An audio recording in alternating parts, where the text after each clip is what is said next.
All right, back to this guest. This is actually his seventh time on the podcast.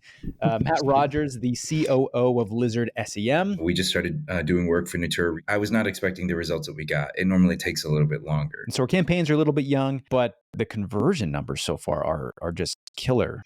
I still talk to so many companies that are just cutting blank checks to Google and do not have like a strategy or a forecast or a budget for any of the things that they're doing. And then they can't figure out why they don't have any money. So it's heartbreaking. Welcome to the Bug Bucks Podcast, a podcast designed to help you become a bug money millionaire. Today's episode is brought to you by Bug Bucks Plus, the #1 course designed to help you start and grow your pest control company. I'm your host, Eric Bassett, and of course, got my co-host, Jay Klaus, with me. How's it going, dude? What's up, Eric? What's up, Bug Bucksers? Dude, is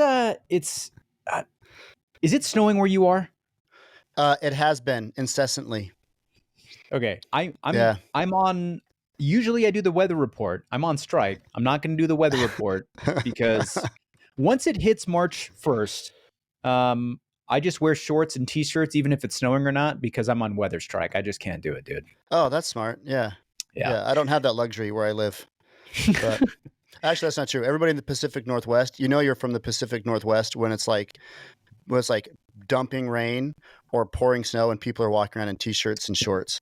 It's like they just refuse to accept that they live in the Northwest. Yeah, man. I just want it to be warm. But other than that, calendar wise, dude, things are picking up. You know, it's that time of year. March 1st, I think, is kind of the signal that tells everybody in our industry big things are coming. Here it comes. Right? Buckle up. That's fact. Buckle up, cowboy. It's going to be pretty wild. And we'll have to ask our guest how that impacts marketing. But before we actually dive into that, just want to remind everybody listening, the best way to receive new episodes is by subscribing to our show on your preferred podcast platform like Apple, Google, Audible, or Spotify. If you love the show, please leave us a rating and a review. If you haven't joined our Facebook group, go to Bug Bucks. That is BUGBUX. We've got over 4,000 other pest control owners in that group. We just hit 4,000, which is wild, dude. Nice. That's great. Yep. Big time. So all those people are waiting to connect with you and share their thoughts. It's also the best way for you to share your feedback on our show and have your questions highlighted and discussed here on the podcast. So make sure you find us on Facebook and join the group. All right, back to this guest that we have today. This is actually his seventh time on the podcast. My man. It's worth it. Matt Rogers, the COO of Lizard SEM. Matt, obviously, you recorded 6 episodes with us. And I have all the notes here. We're going to put this in the show notes, but I mean, episode 33, 39, 57, 65, 84, episode 100, which was an awesome episode. Matt, do you even have anything left to say? I mean, that's you tapped out. Where the video is going. Right? Yeah. Wild, dude. Matt, I mean, episode 100 was a while ago. That's almost 6 months ago. What's been new since then, man? What have you been up to? So what has been new, man? We are so busy at Lizard. It's hard to keep my head on straight sometimes. That's new. Mm-hmm.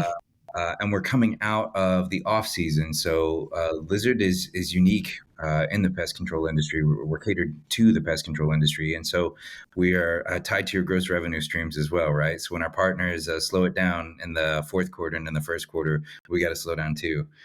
But we spend a lot of time during those like 4 months optimizing for our partners who've been picking up new partners. And now it's like, it's March here. I mean, it's flip-flop weather here. I don't know how you're doing it in the snow up where you are, but it's flip-flop weather outside here in the Queen City. And Dad always said it's, the first warm day, first day above 70 degrees in March is when the swarmers are going to start freaking out. And so everybody's just racing for it. It kind of feels like when you're swimming and you come up real quick for a big gasp of air before you try to go down for a little while. Yeah. That's kind of where we're at. We are taking a big gasp for air before we jump into the season with everybody. Well, Matt, it's flip-flop weather here up in the Northwest too.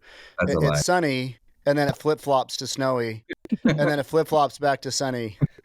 So, we get that. I get that. I understand. Yeah. Yeah.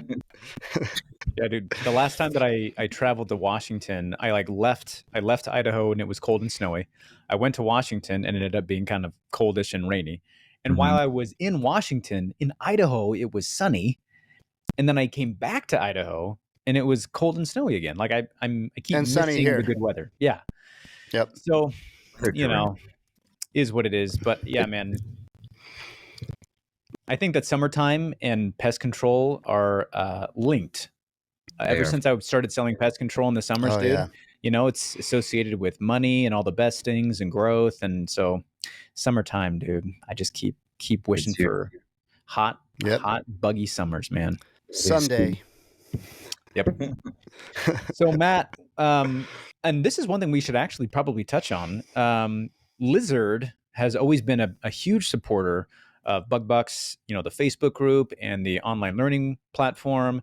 But most recently, we actually announced that Lizard is a premier sponsor for the Bug Bucks Plus platform. So you guys, not that you weren't already, because you obviously were, are our number one recommendation when it comes to marketing platforms. So, for anybody listening, if you guys are looking for a marketing platform for both paid ads, SEO, the whole gambit, Lizard SEM is your source. So just want to highlight that for just a second. What have you guys been working on? I know you kind of mentioned things during this time of year. You've been onboarding a lot of companies. You're super busy. Going into March and April, what's the big thing on your guys' mind right now? Well, I can say I'm not just saying this because I'm here with you guys. We've actually been back in the research and development sector of Lizard for a while, trying to figure out what the heck we did with your paid search account to deliver the kind of results that you're seeing right now. And how are we going to be able to reproduce those results for all of our other partners? We hooked up with a Google, an advanced Google business strategist in the third and fourth quarter of last year, and it's really it pushed the pedal down a lot for what we're doing for Google. And we just started doing work for Natura recently, and I was not expecting the results that we got. It normally takes a little bit longer, and so we really are. It's like dissecting the frog in your biology class in high school. The Natura frog is open, and we're trying to figure out how the heck we did that, so we can do that for all of our other partners. That's facts. But other than that, we're kind of shifting our focus. We are trying to help our partners get their budgets in line with their gross revenues so that they can honestly be prepared to kind of ride this wave of gross revenue that's coming and then taper off as they get close to the end of the year. That's awesome. And we do projections every year. And part of those projections are going to be marketing. And I always think it's such a smart move to show business owners, especially if they're using digital marketing, the relationship between those budgets and gross revenue and lead volume and, inside sales performance and how all those things kind of mesh together. And you got to have a strategy and a game plan for that stuff. So that's a huge thing. Bro, I know that you guys know Bo and Austin. I just had them down here to visit with my dad, and we actually cracked open some old P&L books and really studied the difference between the mindsets of business, how you control your digital marketing from your P&L, how you control your chemical costs from your P&L, you control your personnel from your P&L. And it doesn't matter how many times I say it, I still talk to so many companies that are just cutting blank checks to Google and do not have a strategy or a forecast or a budget for any of the things that they're doing. And then they can't figure out why they don't have any money. So it's heartbreaking every time. It's like the Wild West. It really is. That is wild. Yeah. That's Get me some leads. Let's go. Yeah. Well, those boys, those Graham boys over at Recon, man, I've known those guys for a decade, and they are some of the smartest, hardest working guys in the industry. Yeah. Just love them. That's cool. They came down and did that. That speaks to their drive. True. Bo, I hope he's listening actually, because he made me a little nervous. Like when we were having lunch, he's like, "I feel like I'm part of the family." I was like, "Wait a minute." Okay. He was like sitting next to my stepmom, and they were like talking like forever. And I was like, okay, get some air in there, right? That's my stepmom. Scoot down. So it was great. It was a great visit. It was a great learning experience for them. Hopefully, they took a lot of tips back to get ready for the season. Yep. Nice.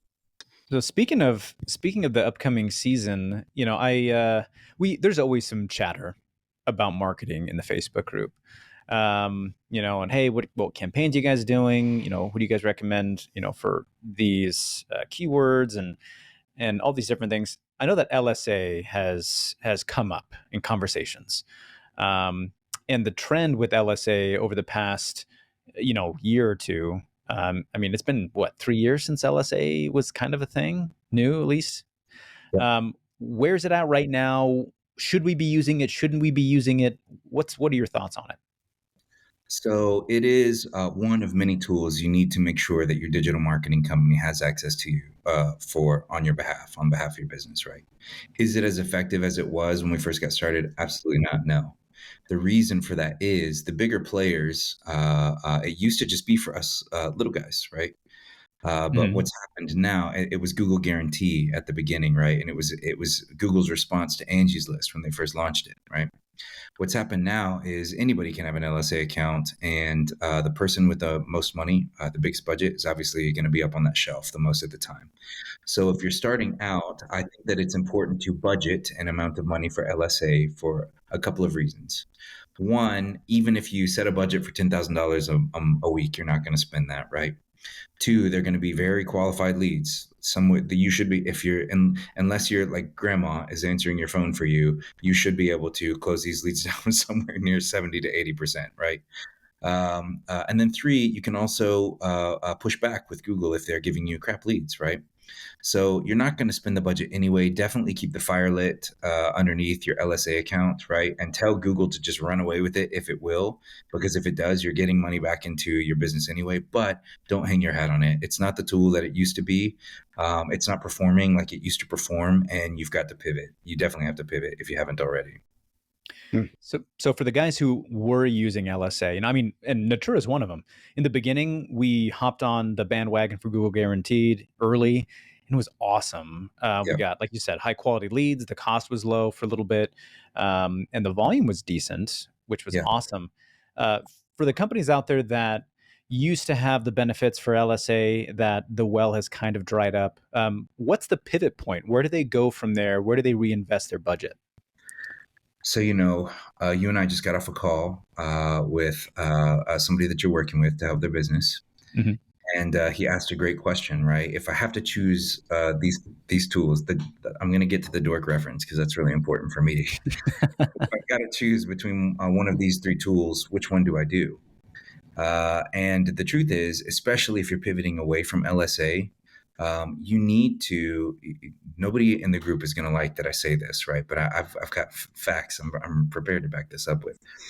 You need to be investing in your LSEO, your SEO, and your PPC to pivot around that cost.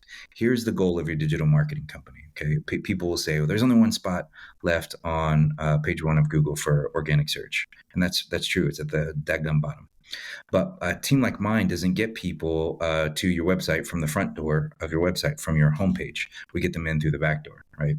And we grow the foot traffic on your website through the back door, right?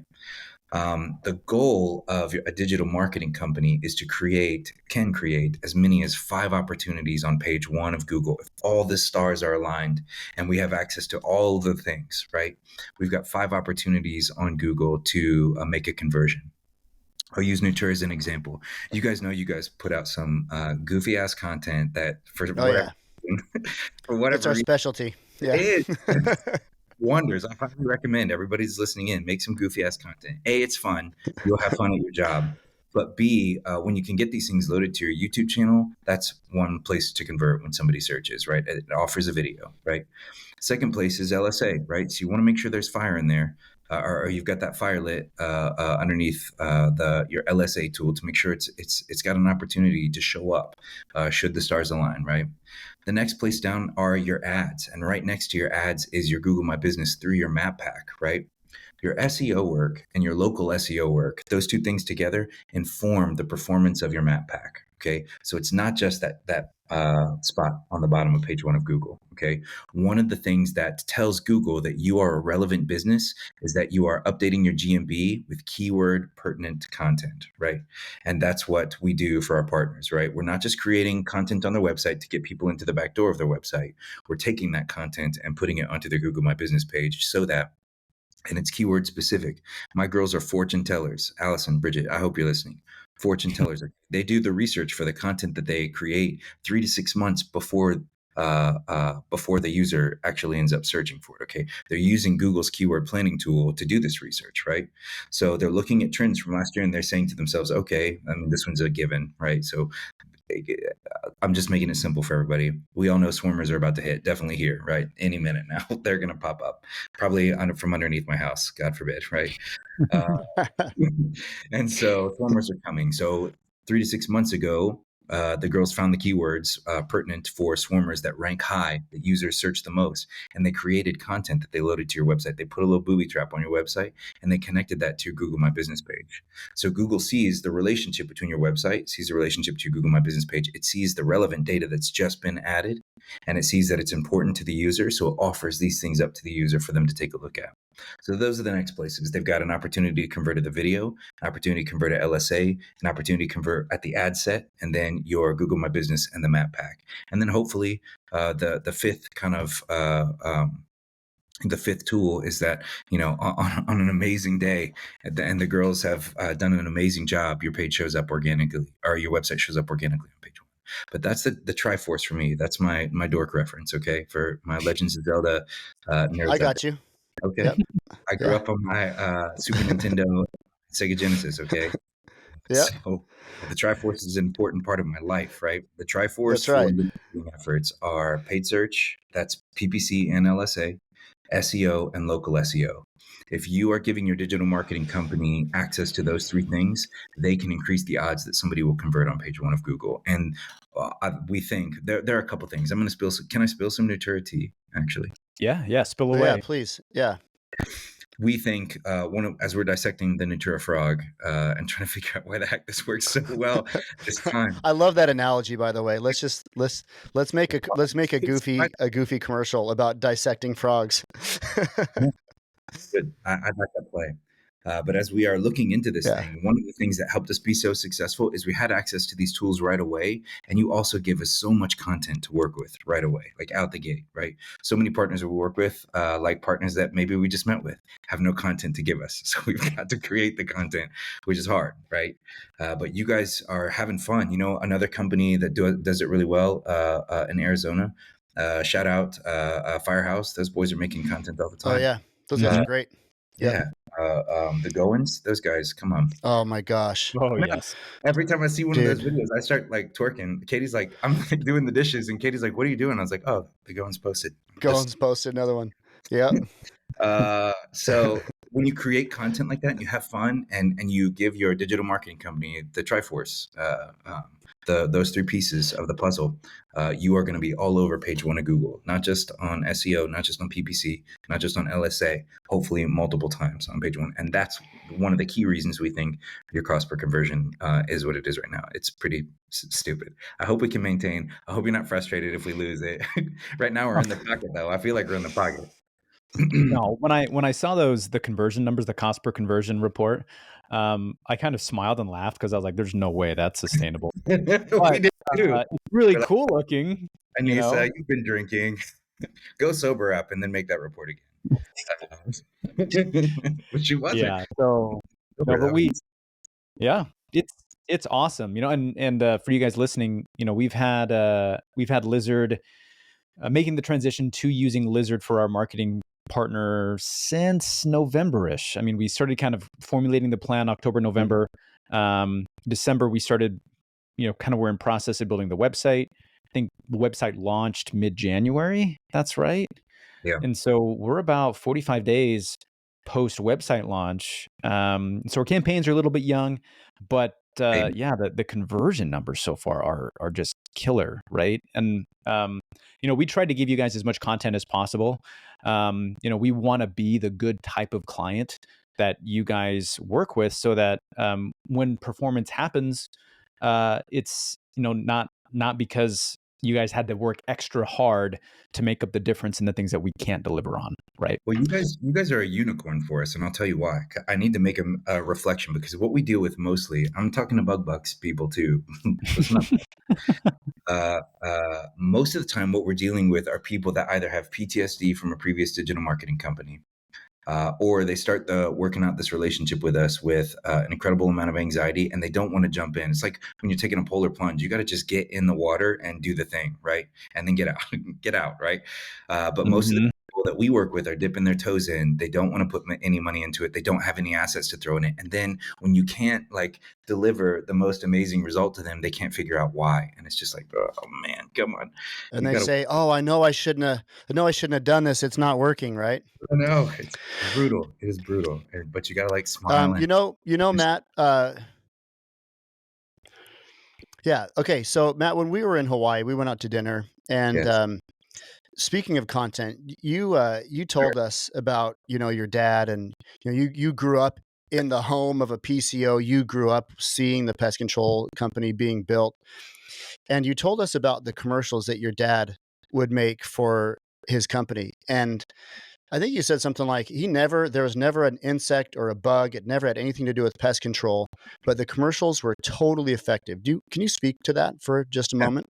I'll take it in context of what we did, because I'm not, Dad's not going to hear this thing, and I don't work for him anymore, so I don't have to say crap like this.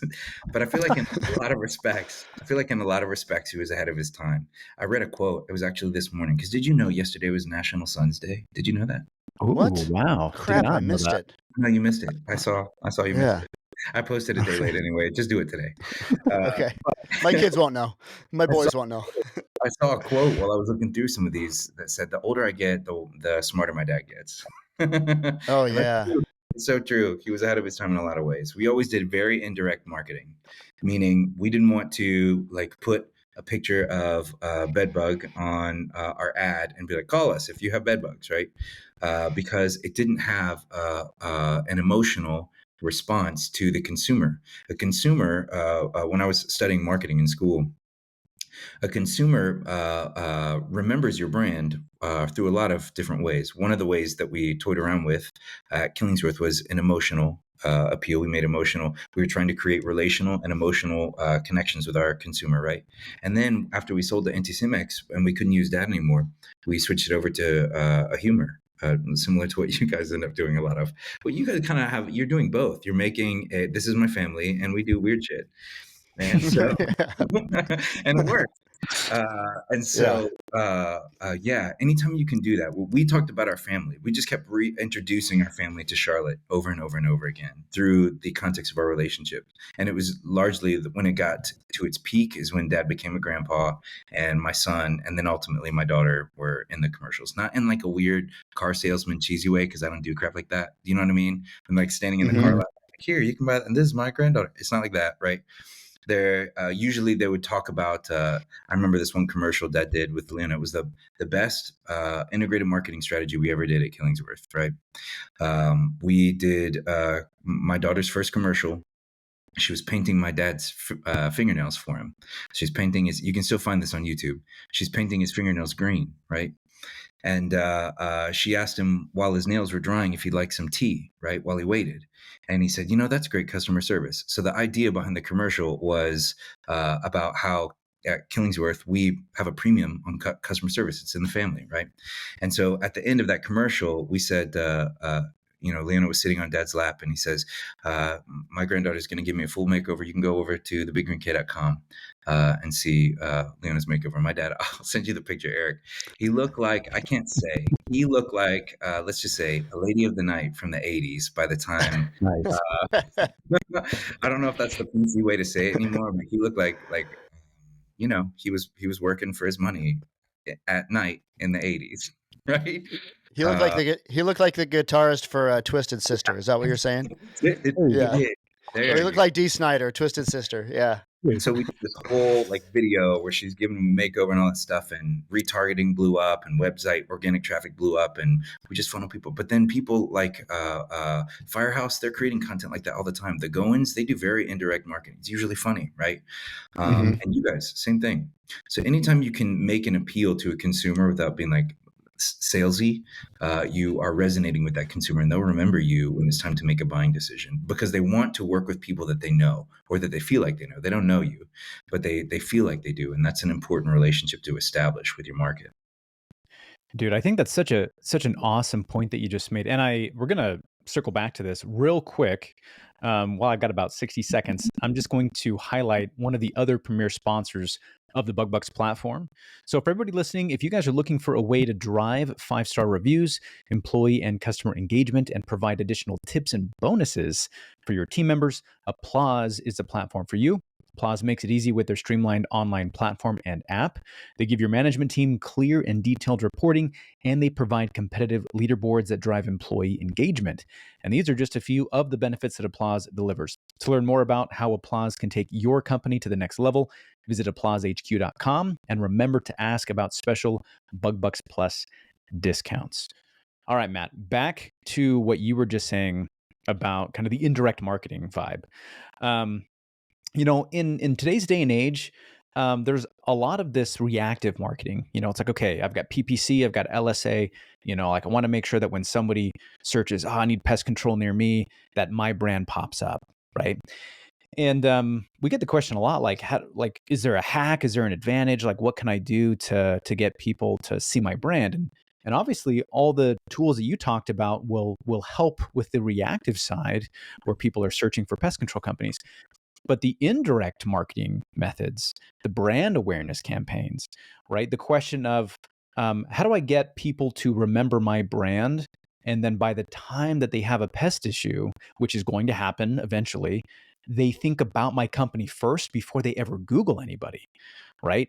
That's the real trick. And I think for me and Jake and Jana, we started making these funny videos in 2020 when the vibe was just off. We're like, dude, we gotta insert some happiness. Well, we were all quarantined. I think we were just kind of like losing our minds. Just yeah.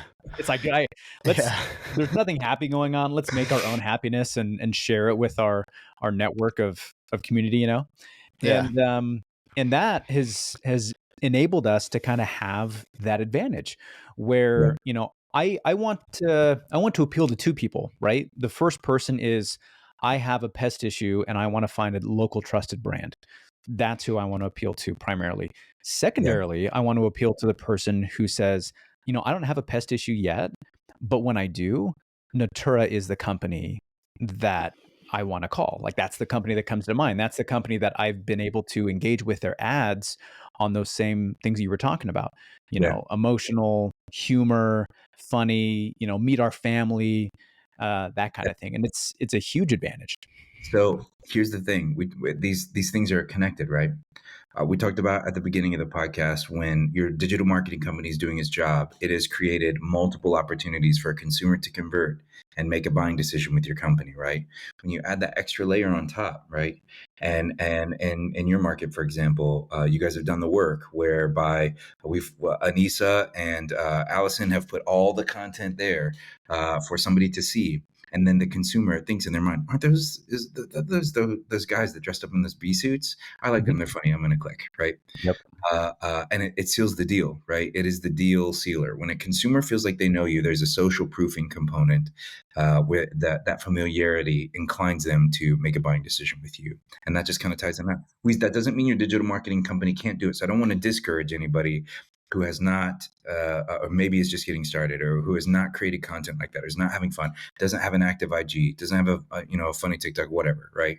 But I want to encourage you that you will help your digital marketing company do their job if you can have fun, like mark out like an hour a week and like make your job creative. That was the biggest thing for me if I was going to jump into the family business, because I can say it here and and I've said it on a couple different podcasts. When I was a kid, I was stupid. I'll start with that. and I was embarrassed by the work that my father did. Right? My dad kills bugs. Right? I didn't walk around telling people, right, that he's driving around in a Toyota truck all over Charlotte, killing people's bugs for them. Right? And so even when I came on board, I was still arrogant, and I wanted to, just update, Dad. I need to update everything. And if we're gonna do this, it needs to be like cool and sexy. How do you make killing bugs, like cool and sexy and interesting, right? And there are definitely ways that you can do that. If you can put your mind to that task, if you can have fun with your brand, if you can enjoy what you're doing, it's going to permeate through the screen, through people's cellular device, and it's going to resonate with them. And then when it's time for them to make a buying decision, it's going to seal the deal, right? I believe in that very much. And I didn't know that I needed to drink my own Kool-Aid until we started to do that at Killingsworth. That's the truth. I was just as surprised as Dad was when he's like, shit, we got how many people on the website? And I was like, Dad, this is insane. I didn't say the one thing. You can do this on a local level, but we put that commercial. You could buy packages locally during a Super Bowl. And so we put that commercial, we couldn't afford one of the bigger ones, but we put it like just before that. And the spike on the website was like, absolutely, I was never able to reproduce that much traffic at the same time. And so my dad was like, when are you going to do that again? I'm sorry. This is not often that all those things happen at the same time, Dad. So just chill your jets. So yeah, you got to have fun. You got to have that extra layer of branding for the consumer so that it seals the deal with your digital marketing company. That totally tracks with me. And I would say whatever is your thing, do your thing, right? I mean, me personally, I've always been the class clown. In elementary school, junior high, and high school, I was a class clown. When they vote, most likely to succeed, yada, yada, yada. I think that I was voted both class clown and like least likely to succeed, right? Because all I did was screw around, and I felt that too.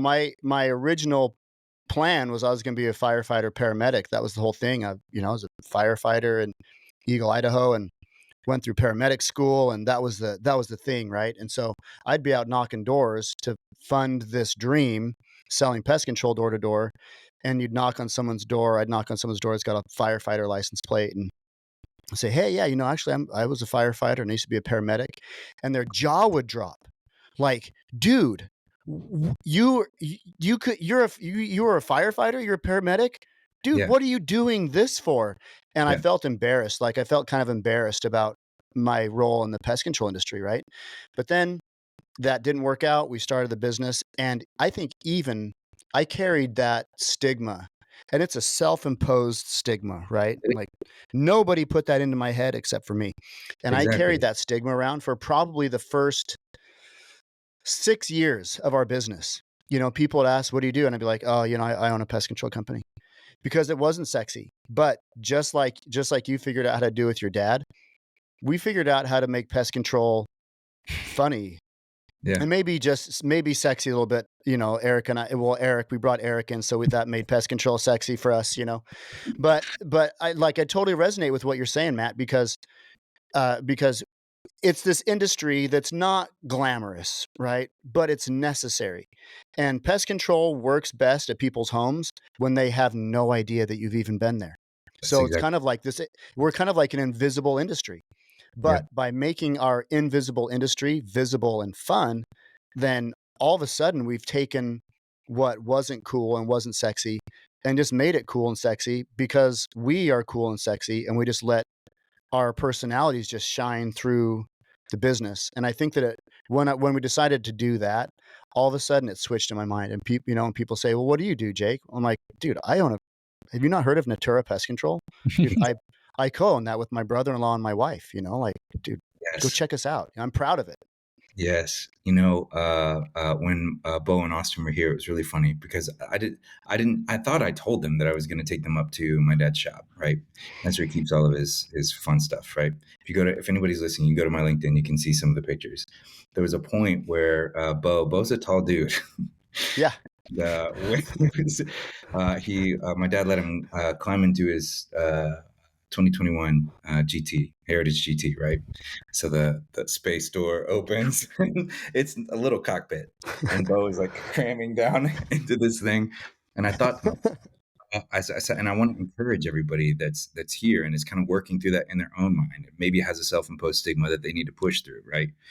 The thing that you're doing, the best things in your life have a humble beginning, right? And the thing that you're doing now has an extraordinary payout at the end of your journey, right? Keep your nose to the ground, right? Keep doing things that are pertinent to you and the market that you serve. Keep having fun. Keep digital marketing. I'm not just saying that for Lizard. If you don't do it with me, you need to do it with somebody, right? Keep your brand out there as much as possible. Let your company grow. And then one day climb into your Heritage GT, throw up your peace sign out the window and sail on to smoother waters, because it is true. The older I've gotten, the smarter my father has become. I hate to say it. I resonate with that too. I've got a 14-year-old, and I'm pretty sure that I'm the dumbest person on the planet in his eyes. 25. I'm not Skibbity Toilet, you know, I'm not Rizzy, Ohio, or whatever the kids are saying these days, you know. They roll their eyes every time I say, you know, so yeah. Hopefully one day I'll be smart in his eyes. He's 25. He's going to look at you like this one. Especially as his kids get here, he's going to think, wow, my dad is really smart. My dad always said we were full of shit until we turned 25. Oh, it's true. Your frontal cortex hasn't even developed until you turn 25. So yep. Yep. Yeah. Awesome. Dude, this has been really cool. Matt, obviously we've had you on the show for, this is number 7, right? Yep. And I'm going to be looking forward to number 8 and probably number 9 and number 10 and so on, you know. Having you on the show is always awesome. You're always willing to kind of give good information and things that are immediately helpful to our listeners, which is great. You know, whether or not they use Lizard. I loved what you said. Use somebody for digital marketing, right? It doesn't have to be Lizard, but it should be somebody, and you definitely want to get your brand out there. Yeah.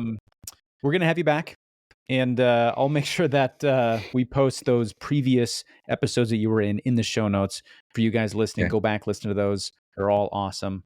And of course, if you guys have a manager, a friend, or even maybe an owner that you think could benefit from listening to this episode, the best way to say thank you to us is to share this episode with them.